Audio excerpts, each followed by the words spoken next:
আমি সবসময় বিপদে থাকি, কিভাবে বুঝবো কোনটা আল্লাহর পরীক্ষার, কোনটা আল্লাহর আযাব। যে কোনো সাধারণ বিপদই আল্লাহর পক্ষ থেকে পরীক্ষা হতে পারে, আবার আমাদের কোনো অপরাধের কারণে আল্লাহর পক্ষ থেকে শাস্তিও হতে পারে। তো এটা নিরূপণ করা জরুরি না। আপনি সবসময় যে কোনো বিপদে আল্লাহর কাছে ইস্তেগফার করবেন। এতে গুনাহ মাফের সম্ভাবনা যেমন তৈরি হবে, বিপদ থেকে মুক্তি লাভের রাস্তাও আপনার জন্য সুগম হবে ইনশাআল্লাহ তাআলা। কারণ নবী সাল্লাল্লাহু আলাইহি ওয়াসাল্লামের হাদিস রয়েছে, যে ব্যক্তি ইস্তেগফারকে আঁকড়ে ধরে, আল্লাহ তাআলা তাকে যে কোনো কঠিন পরিস্থিতি থেকে উত্তরণের জন্য অভাবনীয় পথ আবিষ্কার করে দেন। হাকিম হাসান আপনি লিখেছেন, আমাদের একটা গরু দুর্ঘটনার শিকার হওয়ার কারণে তার একটা পা কেটে ফেলা হয়। গরুটাকে জবাই করা হয়নি, এই পা খাওয়া যাবে কিনা?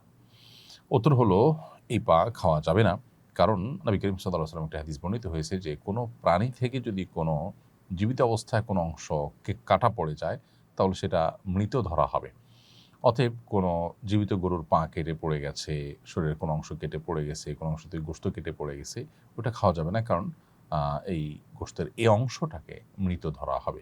জবাই করার পর প্রাণের গায়ে যে গোশত থাকে বা যা থাকে সেটা খাওয়া হালাল হতে পারে। কিন্তু জবাই করা ছাড়া যদি কোনো কিছু শরীর থেকে আলাদা হয়ে যায়, বিচ্ছিন্ন হয়ে যায়, সে অংশটা খাওয়া হালাল হবে না। মাসুদ লিখেছেন, কেউ যদি রাতে শোয়ার আগে সূরা কাফরুন পড়ে ঘুমায়, তাহলে আল্লাহ তাকে শিরকের পাপ থেকে বাঁচাবেন।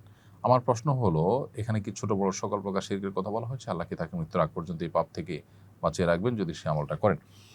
সূরা কাফরুন পাঠ করে শোয়ার কথা হাদিসে রয়েছে, সেটা আমরা চেষ্টা করব। বাট এটা পড়লেই আল্লাহ তাআলা আপনাকে অটোমেটিক সকল শিরক থেকে বাঁচিয়ে রাখবেন, ব্যাপারটা সেরকম সব ক্ষেত্রে নয়। বরং আল্লাহ তাআলা আপনাকে রক্ষা করবেন, আপনার চেষ্টাও সেখানে থাকতে হবে, যাতে করে শিরক থেকে আপনি বেঁচে থাকতে পারেন। সুমন লিখেছেন, কেউ যদি স্বপ্নে দেখে যে অমুক তারিখে ওয়াজ মাহফিল করতে হবে, সেটা কি তার বাস্তবায়ন করতে হবে? আমাদের গ্রামের অপরিচিত একজন আমলদার বৃদ্ধ লোক বলেছেন, আল্লাহ দেখিয়েছেন তো ওই তারিখ তোমাকে ওয়াজ মাহফিলের আয়োজন করতে হবে, না হয় তোমার ক্ষতি হবে। এটা একেবারেই কুসংস্কারচ্ছন্ন বিষয় এবং কুসংস্কারপূর্ণ বিষয়। কারোর স্বপ্ন, এ ধরনের স্বপ্ন কখনো দলিল হতে পারে না। এবং কেউ যদি স্বপ্নে দেখে যে অমুক তারিখ ওয়াজ করতে হবে, অমুক জায়গায় যেতে হবে, অমুকে এটা দিতে হবে, এর মাধ্যমে কোনো আবশ্যকীয়তা প্রমাণ হয় না। বিধায় এটা নেহায়েতই তার ধারণা।